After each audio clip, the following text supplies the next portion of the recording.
Hello friends, my name is JJ, and for the first time in nearly 5 years, I'm recording this from a brand new apartment. I apologize if my new set is not quite as exciting as the old one yet, because I have literally just moved in and haven't really had much time to deal with that yet. So just be patient with me, and I'm sure that in time we will assemble something that looks just as cool as what came before. But anyway, today we are going to talk about American Christmas traditions. So Christmas fits into my thesis of how basically every major cultural phenomenon in modern America either comes out of the Victorian age or the first couple of decades after World War II. Obviously, Christmas as a concept has been around for much longer, all the way back to the birth of Christ, in fact. But when you study the history of grand Christmas celebrations, in the sense we know of them today, one of the first things you always learn is just how recent this whole idea is.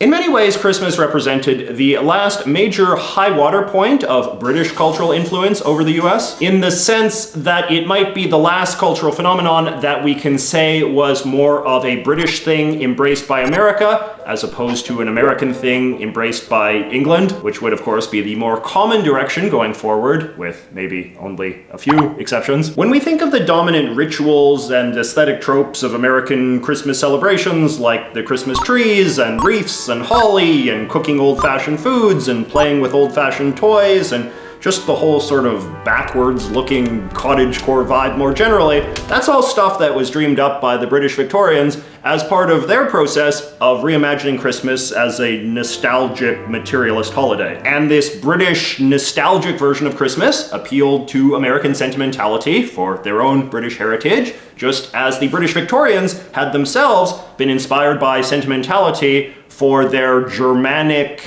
Anglo-Saxon past. And then, after World War II, America became very rich, which triggered a big explosion in middle-class consumerism, which is to say, the selling and buying of stuff to ordinary people that previously only the wealthy could afford. And this resulted in an unprecedented flurry of things like mass-produced Christmas decorations, Christmas foods, Christmas movies, and all the rest. And to some degree, I think you could argue that for the last 60 years or so, we've just been cruising on the legacy of this era. An era that maybe spanned from It's a Wonderful Life being released in 1946 to the airing of A Year Without a Santa Claus in 1974. So many of our most beloved Christmas goblins originate from this era, like the Grinch and Claymation Rudolph and Charlie Brown, as well as much of the modern American Christmas music canon, from Silver Bells to Frosty the Snowman. In fact, you could make a pretty good case that recreating the stereotypical post-war Christmas is now becoming as big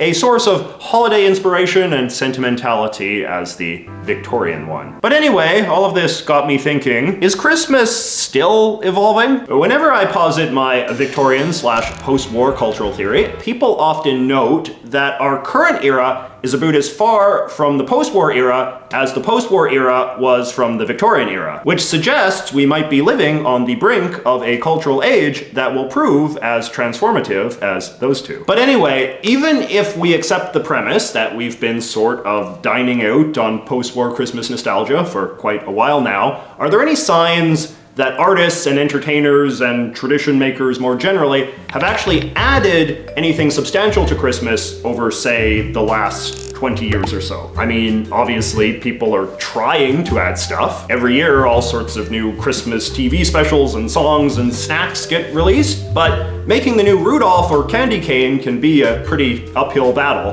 The inherently backwards-looking nature of Christmas culture tends to make people pretty skeptical about new stuff, but once in a while something does break through. And I think you could make the case that a distinct early 21st century Christmas culture is finally starting to take shape. So today, I'm going to tell you a couple of my picks for things that have been added to the American Christmas canon over the last 20 years that I think have proven their staying power to the point where it is not too unrealistic to imagine that they might still be around 6 decades from now. Okay, first let us talk about Christmas movies. The sort of thing your dad forces the entire family to watch on Christmas Eve. What is the most recent, broadly universally recognized as being good Christmas movie released in the 21st century so far? I think the answer is pretty obvious. It's Elf, starring Will Ferrell. Released in 2003 during Ferrell's peak of popularity on Saturday Night Live, Elf was one of the most commercially successful Christmas films ever released up until that point, according to Forbes, and enjoyed mostly positive reviews from critics, and it has only gotten more popular since. IMDb currently ranks it as being one of the top 10 best Christmas movies of all time, and it is also the only post-2000 movie to make the top 10. CBS, the USA Today, IndieWire, Thrillist, Paste, and Time Out, among others, all have it in their lists of the top 10 best Christmas movies as well. And again, it is always among the newest of movies to be included. So what makes it so great? Well, I think that a big part of the appeal of Elf, which tells the story of a human raised among Santa's elves who is forced to come to the real world where hijinks ensue, is that it is an excellent example of a style of content that has really come to define modern American Christmas culture, which is meta Christmas, which is to say Christmas content that is very self-aware and even somewhat mocking and sarcastic towards the Christmas content that came before it. Elf is a film that derives so much of its humor from subverting and satirizing the conventions of other Christmas movies,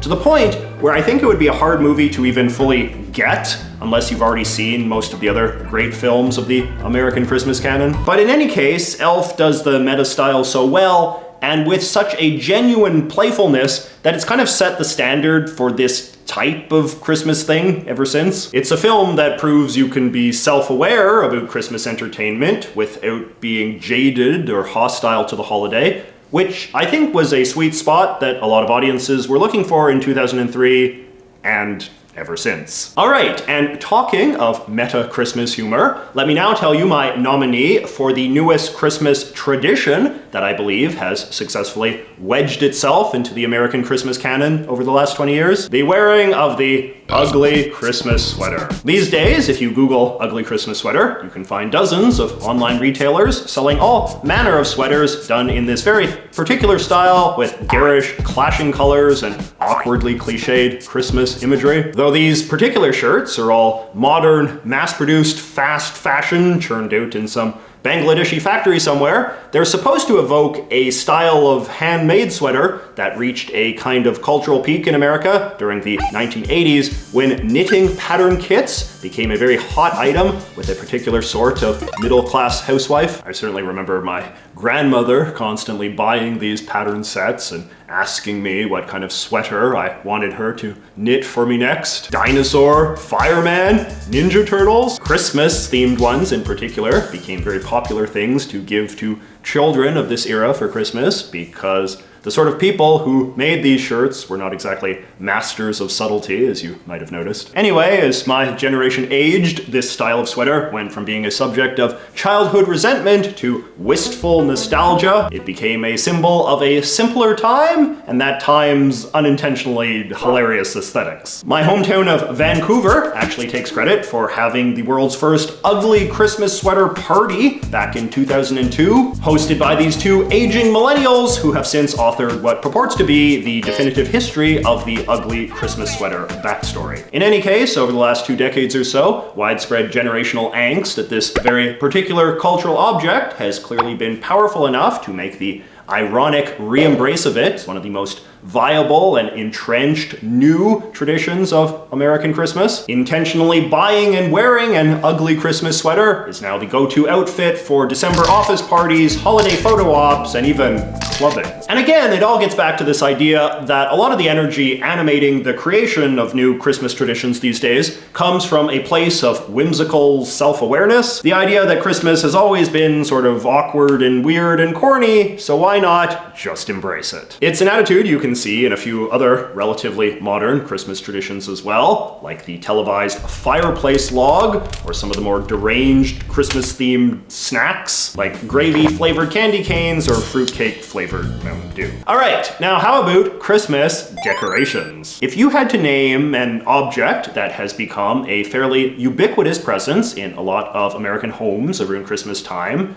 something that wasn't very common 20 years ago, but a lot of families, especially ones with young children, now feel an obligation to buy and display, what would it be? My pick is this thing, the Elf on the Shelf. So Elf on the Shelf was invented in 2005 by this stay-at-home wife of a high school football coach from Georgia, and over the last 17 years, her once modest family business has now sold over 11 million of these kits. $50 this cost at the Bed Bath & Beyond. So let's take a look at how this works. So you get this little dolly and this little story that you're supposed to read with the kids. And basically what you learn is that the doll spies on the children all day and then goes back to the North Pole to tattle to Santa about what he's learned. And then when the elf comes back the next morning, he's in a different part of the house than he was the day before. So it's all very exciting to gullible children who think that this proves that he's alive or whatever. But I shouldn't be so jaded. It is obviously a cute little tradition that a lot of parents have found to be a fun and whimsical way to impose some external discipline on the household during the stressful holiday season. But it's also a great example of a relatively modern Christmas thing that has penetrated the culture quite deeply, given that the wild success of the original kit means that America is now home to Elf on the Shelf Netflix specials and breakfast cereals and parade balloons and board games and Happy Meals and Funko Pops. They even blasted one into outer space, which is one of our weirder rites of passage for demonstrating something to have culturally made it. That said, the thing that I most wonder about when it comes to the future of Elf on the Shelf is whether the whole rigmarole of buying these original kits and doing the whole elf surveillance routine with your kids is going to continue, or whether this elf is just going to evolve into a kind of generic American Christmas stock character. Like if we take the Grinch, for instance, he has obviously now largely transcended the various Christmas movies that they've made about him to the point where Grinch movies are now arguably a less important part of American Christmas culture than just the character of the Grinch himself. And so that would probably be my prediction of where Elf on the Shelf will be in like 20 years. A character who will continue to be merchandised up the wazoo and continue to make this lady very rich, even as families gradually lose interest in the $50 Orwellian ritual that started it all. All right, now let us talk about what I think might be the single most stagnant category of Christmas thing: Christmas music. Now, as we all know, pop stars are constantly trying to make the next big Christmas hit, which only makes sense because a lot of the covered to death Christmas songs that we are so familiar with today, like Jingle Bell Rock, Santa Baby, Blue Christmas, or Rockin' Around the Christmas Tree, originally got their start as ordinary radio singles by the trendy musicians of the time. But over the decades, audiences have also become pretty savvy to this, to the point where I would say the public is even somewhat instinctively hostile to modern artists who just throw together some Christmas ditty, expecting it to be an overnight sensation, making them millions of dollars in mall soundtrack royalties. If anything, I think most of the new Christmas pop songs of the last 20 years are best known for being relatively forgettable flashes in the pan, like Justin Bieber's Mistletoe or Lady Gaga's Christmas Tree. Indeed, after poring over countless Christmas playlists on Spotify, the only relatively contemporary Christmas pop song that seems to have achieved iconic status is Mariah Carey's All I Want for Christmas Is You, which is getting close to 30 years old. As the writer of the song himself put it, we feel lucky because it was the last major song to enter that Christmas canon, and then the door slammed shut. As you can tell by the fact that I said writer and not Mariah Carey, All I Want for Christmas Is You isn't even a particularly meaningful song as far as Christmas pop singles go. The lyrics are pretty insipid, and the guy says that he and Mariah just banged it out in 15 minutes to fill up her 1994 Christmas album, which she didn't even want to make in the first place. It also took a while to fully catch on with the public, which is why I am sort of bending the rules to count it as a recent addition to the Christmas canon, even though it is a bit older than some some of the other stuff we've talked about today. Music historians generally argue that the song only really took off in the early 2000s, after it appeared in the film Love Actually, and especially after digital music services became mainstream. Slate's Chris Malamphy argues 2005 as the single's breakthrough moment, when All I Want for Christmas Is You officially became the most downloaded song of the year. Since then, it has become so widely played on streaming services during the month of December that it is now actually ranked as being one of the most popular songs of all time, if you can believe that. In fact, just last year, Mariah won the Recording Industry Association of America's coveted Diamond Award for a song that has gone platinum 10 times, or sold over 10 million units in physical sales and digital streams, something only 92 songs in history have ever achieved. So yeah, I reckon it's not going off the drugstore playlist anytime soon. So in closing, I obviously want to ask you guys for your thoughts about relatively modern things that you think have earned themselves a spot in the official American Christmas canon. And if you really want to try the ultimate challenge edition of this, try to think of things from just the last couple of years rather than the last 2 decades that you're willing to go out on a limb and predict will enjoy some degree of staying power. Anyway, I am eager to hear what you guys have to say, so let me know your modern Christmas canon picks in the comments below, and I will see you next week.